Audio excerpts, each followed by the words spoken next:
Hi there. Welcome to this channel. Please do subscribe for more useful videos. Today, I'm gonna tell you what is subtotal is all about and help you find more usefulness in what you need to do. So it's basically that if you learn this formula, all that you need is like you are getting uh, 22 additional formulas. So it's just one formula which will get you all the 22. Of course, we do have the variation where one of the set where you have an hidden facility as another one is without the hidden facility. So that's what it's shown here if you see.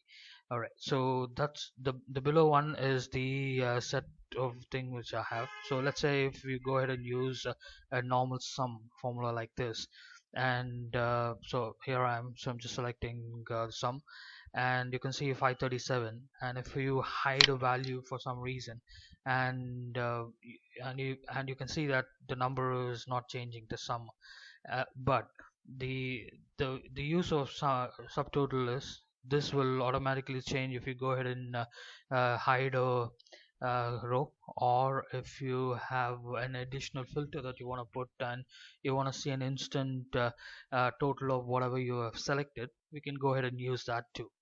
All right, so let me just quickly go ahead and tell you how to use this formula.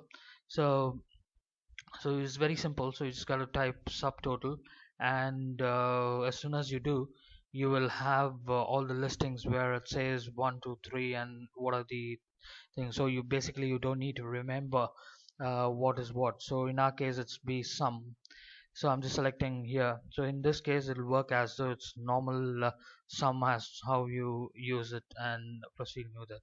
So and let's say, and here if I try to hide it, and you can see that obviously that 537 will not be changing because we have used the first set of thing, which is the number 9.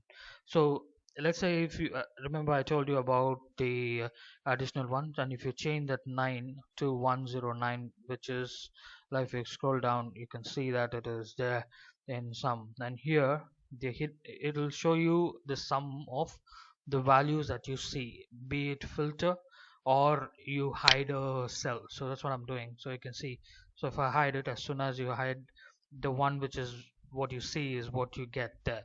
So and if you also put a sort of a filter, obviously you can go ahead and get the similar values there too.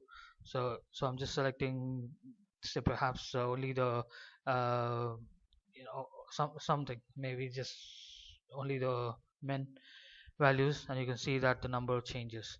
So it's very useful there. It's just that you will be able to use it on average, count, and average is like basically just to get an average of the range that you're going to select, and you just need to change that one, and you will be able to get the average. So same goes with so that's just the number. You need to change it with count a max, get a maximum of everything, minimum of everything. Product, I guess, is pretty much the multiplication of the whole thing, and it'll multiply everything and it'll get you the information right up there. And we do have standard deviation, and there's two of them, 7 and 8, where you can see uh, they will ignore text value or a logical value, and they'll just return a false. Same goes with the variance. It's pretty much about the variance of two values where you get the difference and proceeds. And so it's not just only this, and you have lots of uses, and probably I'll try to make more videos on it and we can get on with it. So thank you very much. Please do subscribe more, and I'll give you more videos like this. Thank you.